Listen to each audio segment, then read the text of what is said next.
सुन्दरि माधवि चन्द्र सहोदरि हेममयि मुनिगणमण्डित मोक्षप्रदायनि मञ्जुलभाषिणि वेदनुते पंकजवासिनि देवसुपूजित सद्गुणवर्षिणि शान्तियुते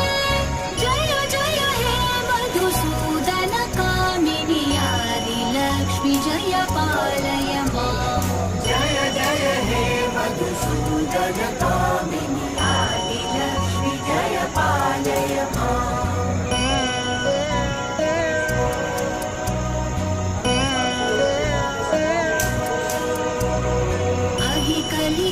कलिकल्मषनाशिनि कामिनि वैदिकरूपिणि वेद